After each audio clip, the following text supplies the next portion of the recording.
Welcome to Prepare for Takeoff. I'm the creator and host, Terry L. Cyrus. We're the podcast dedicated to amplifying Black excellence. Every week, we sit down with a proven professional or rising entrepreneur. This week, we're sitting down with award-winning filmmaker, Natalie Jasmine Harris. Natalie, what's going on?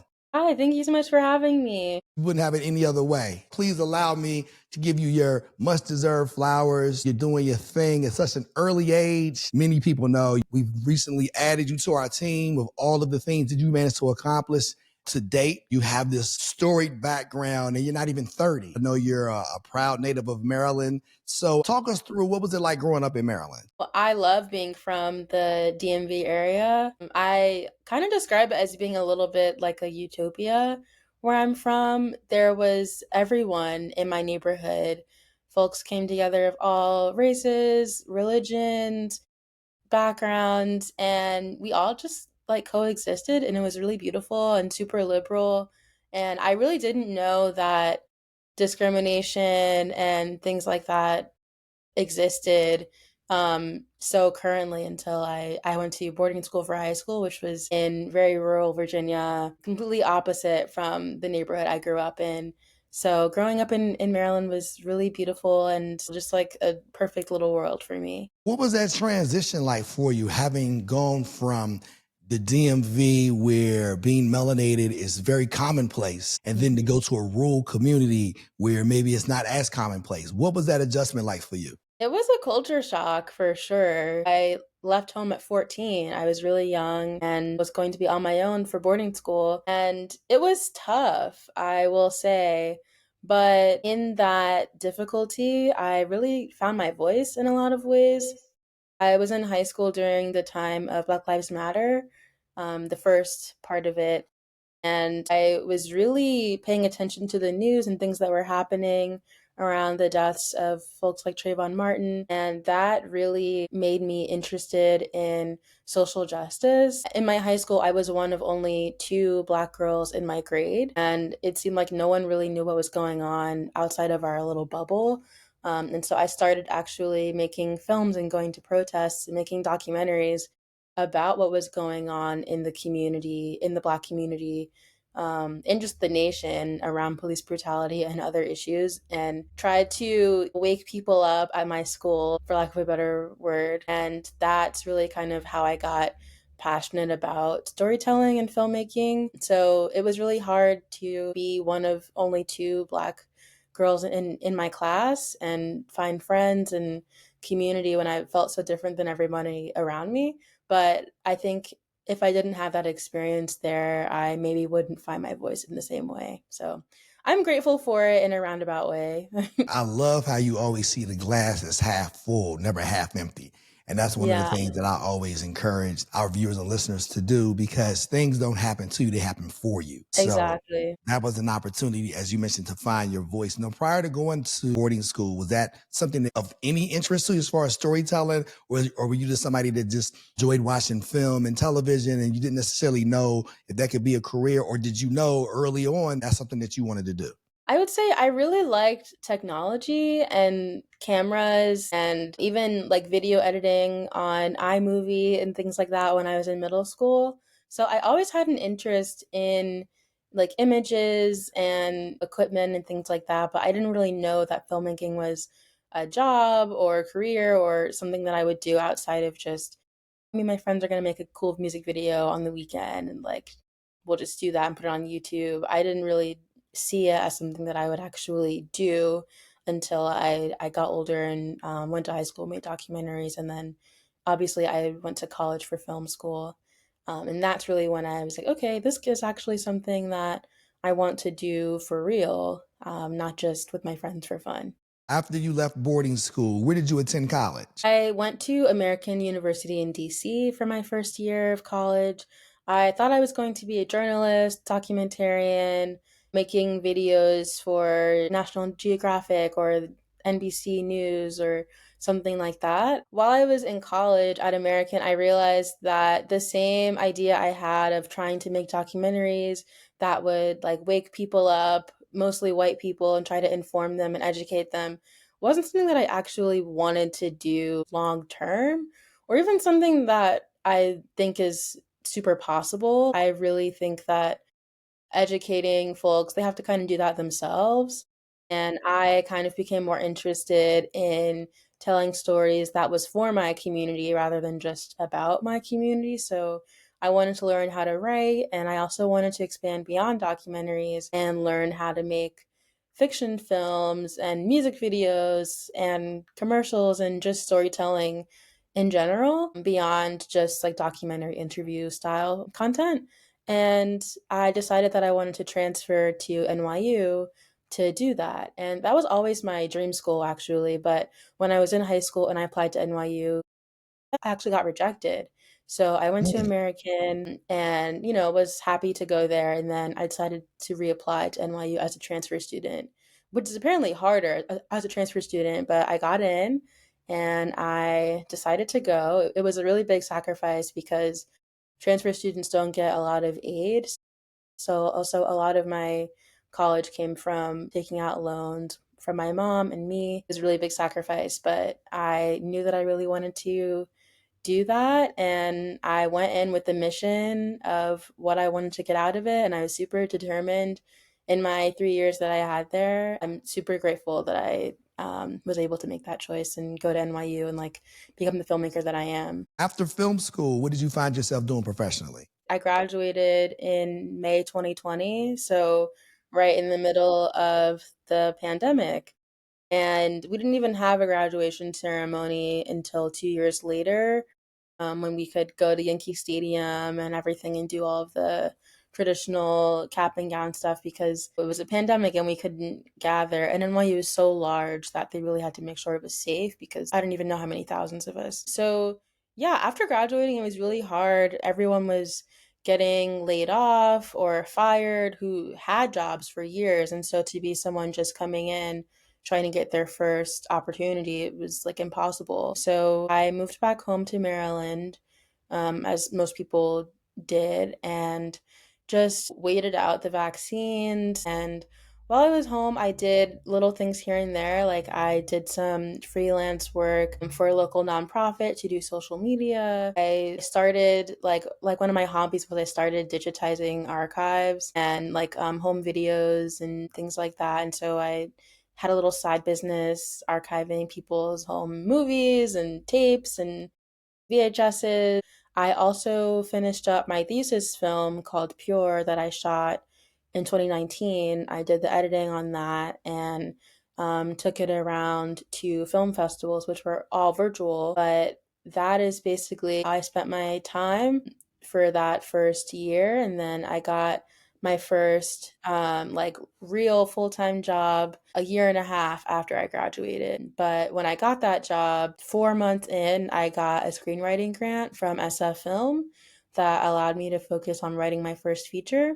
So I quit that job and I spent the next year working on my feature script and freelancing as a film director and producer and just really anything I could do to make some cash while I was writing.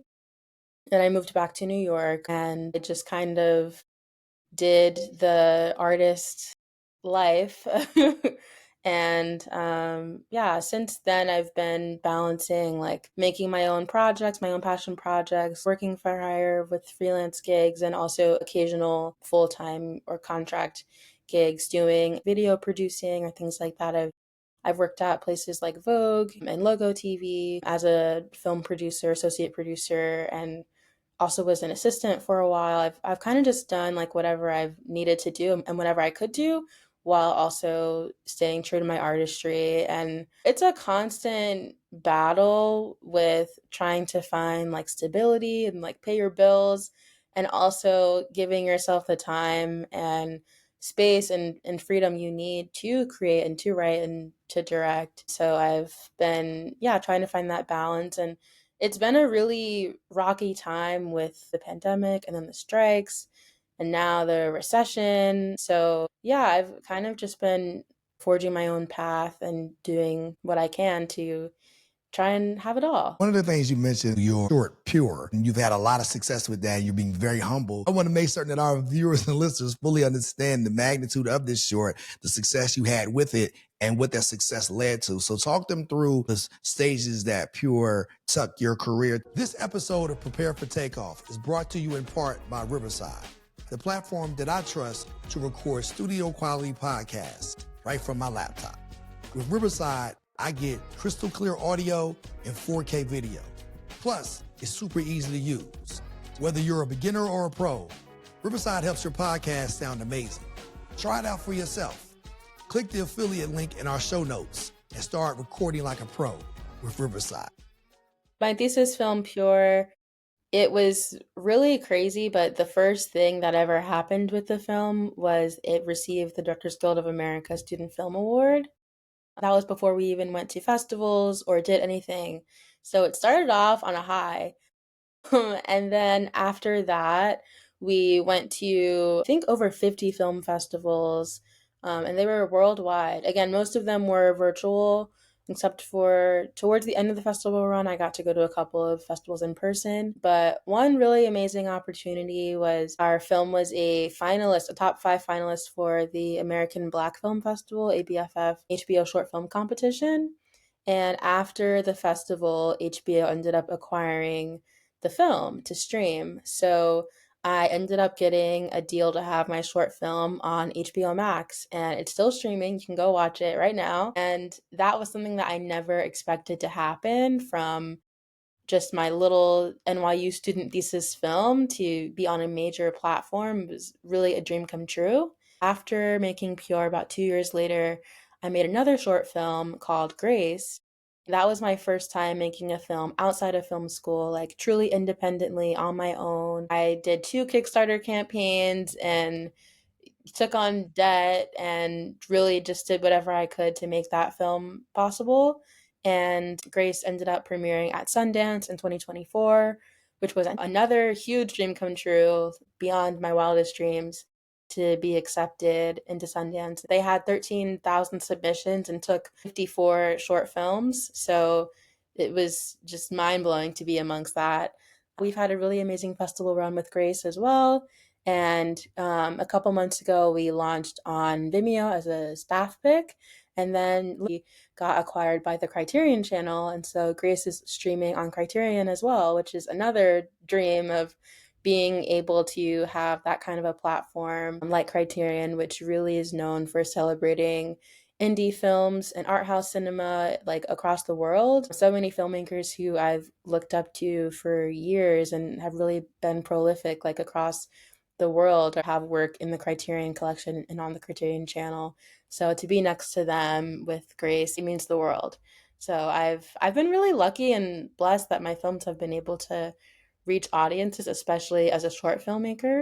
So yeah, I'm super, super grateful. That's amazing. First off, congratulations on the success that not only did you have with Pure, but also now Grace, and to have that picked up by another platform. As one of the things that I share with filmmakers, especially in the indie community, is one thing to make a film. It's another thing for somebody to value the work that you're making to the point where they want to have that on their platform. Yeah. And that is one of the things that I think a lot of people don't fully understand the value of which, because it's one thing to say that I'm a filmmaker, but there's nowhere that you can point to that showcases your work. I look at content creation no different than any other business. If somebody's willing to invest in what it is you're doing, then that means there's value to what it is you're doing. Mm-hmm. And if no one's going to align themselves with you, then you have to sometimes regroup and ask yourself, why is that? Mm-hmm. Every film that you've done to date has made its way to a platform, and not just any platform. We're talking major platforms. And these major platforms, having been in the business myself for over 20 years, I know how difficult it is to land on a platform like HBO, to land on a platform like Criterion, and to be able to do that. And I don't want to tell your age, but she's not even 30.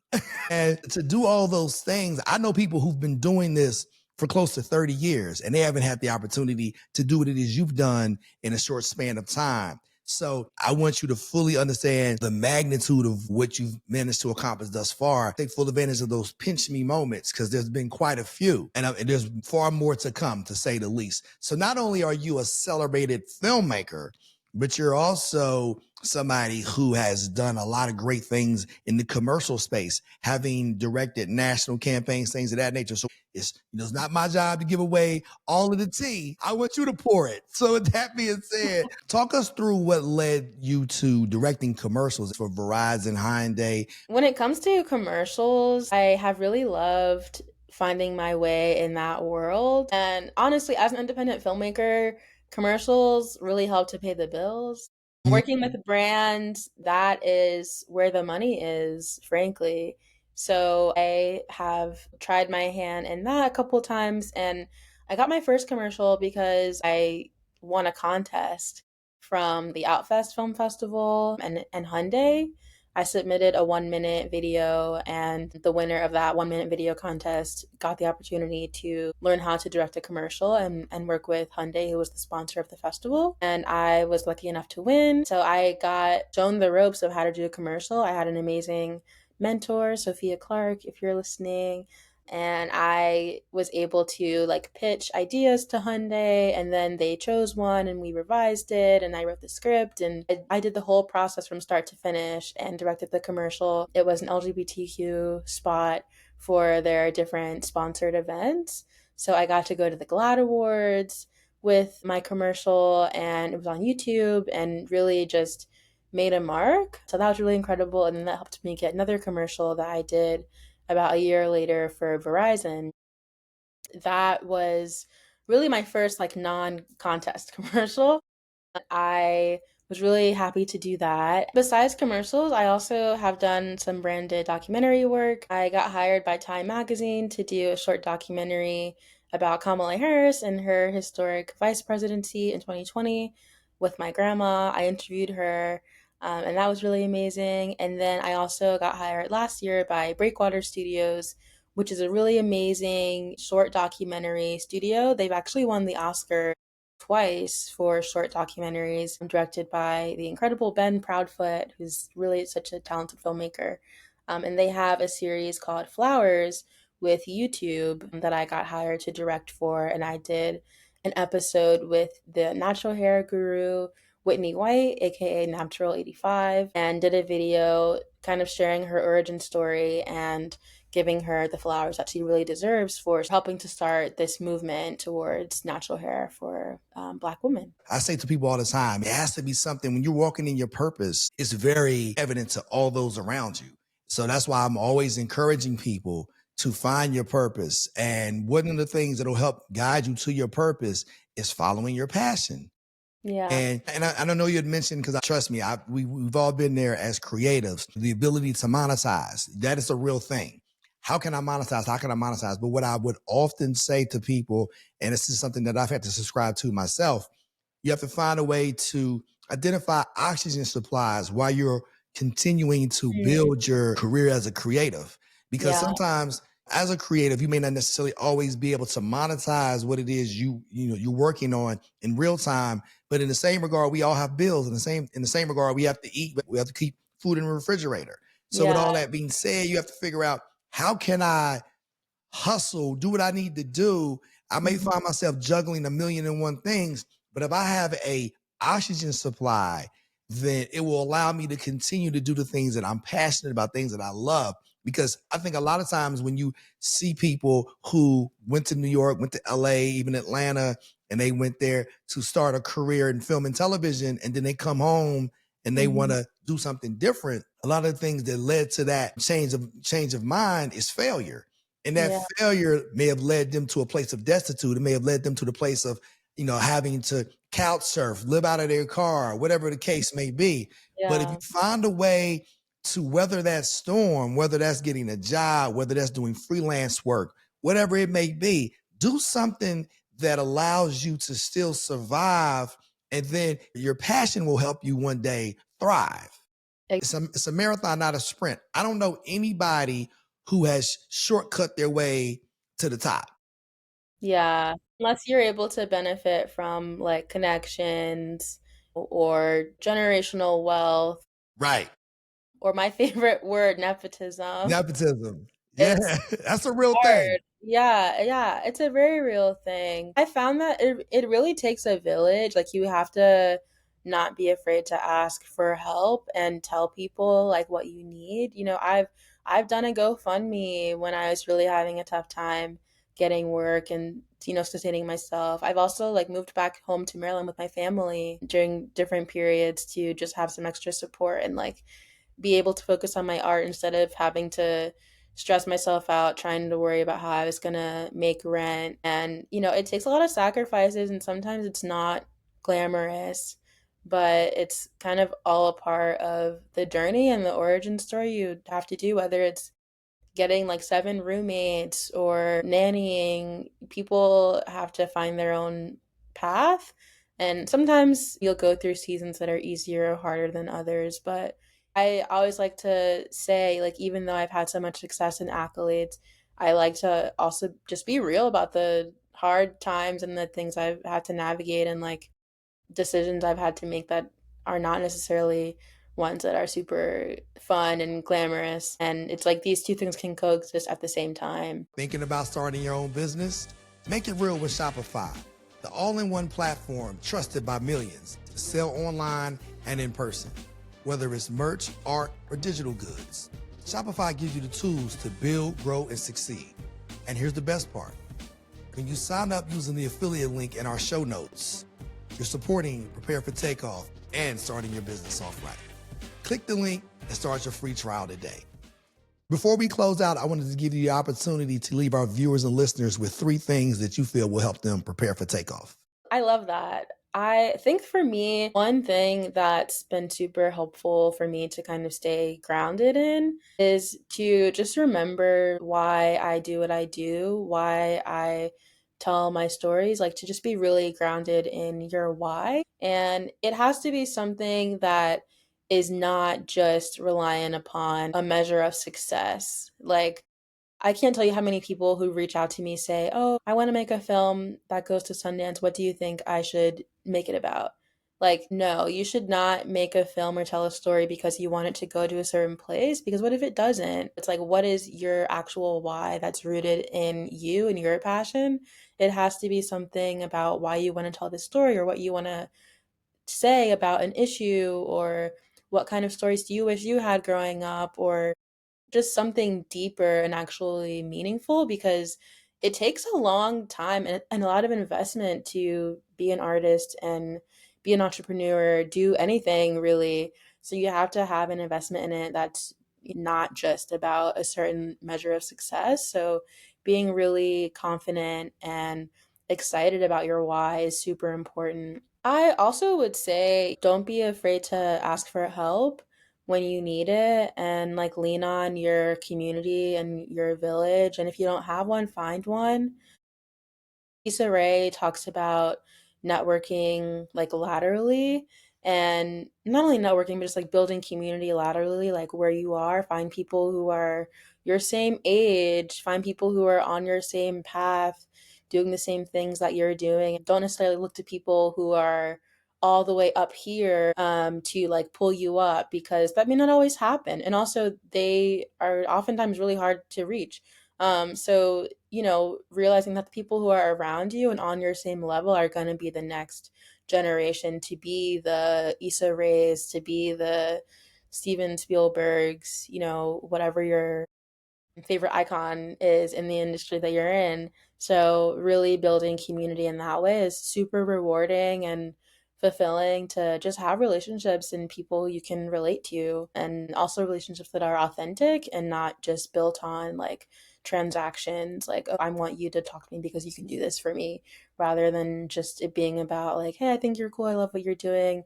We're experiencing similar things. Let's vibe and be in each other's lives and like build community together. Like that's so much more real, I think. So I definitely would recommend that. And then my last thing I would say is to, it may sound simple, but just live your life and have experiences outside of your career path and what you want to do in terms of work. Because if you don't travel, if you don't fall in love or get your heart broken or be with family, be with friends, make time for that, you're not going to have anything meaningful to say. And you also are just gonna miss out on just like the beauty of life outside of just work.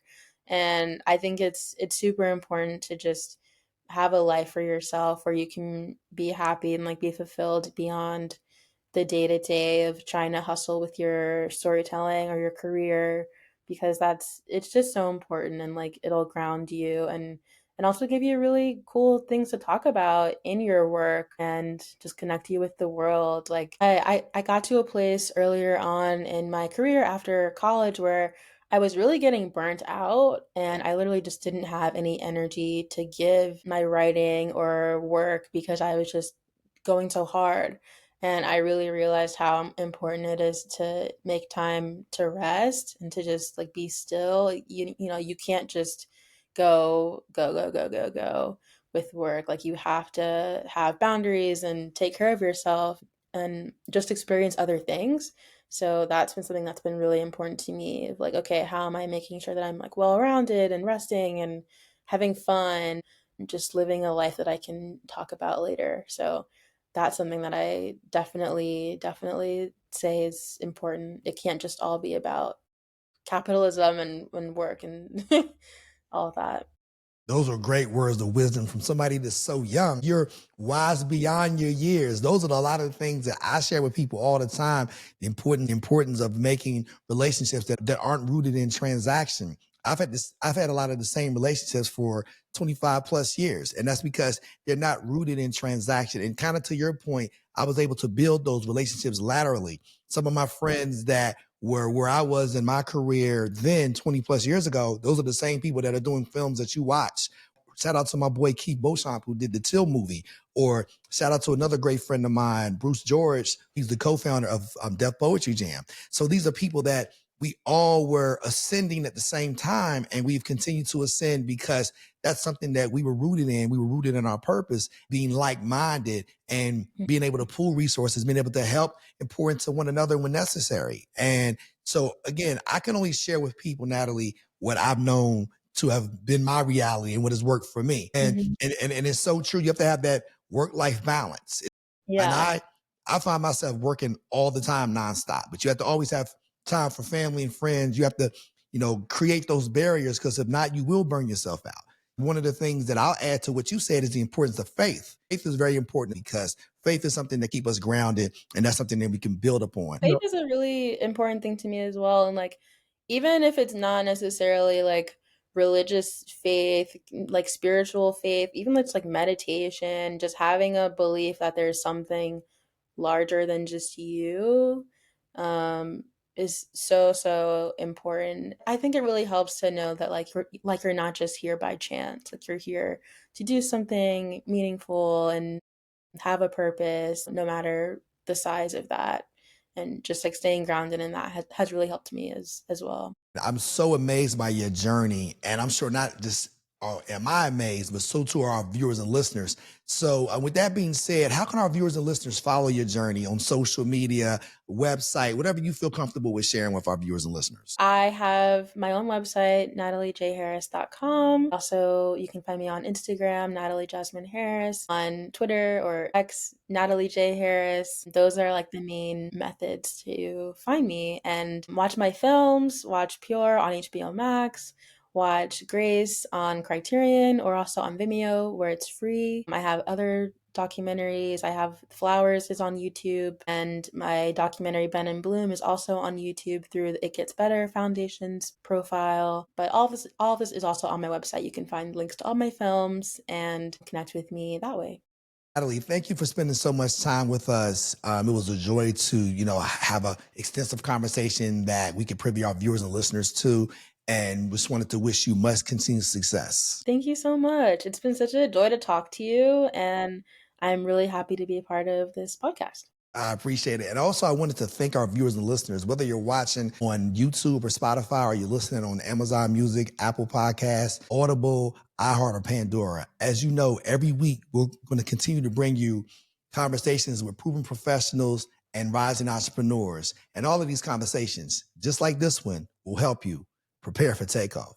Natalie, thanks for joining us. Thank you so much.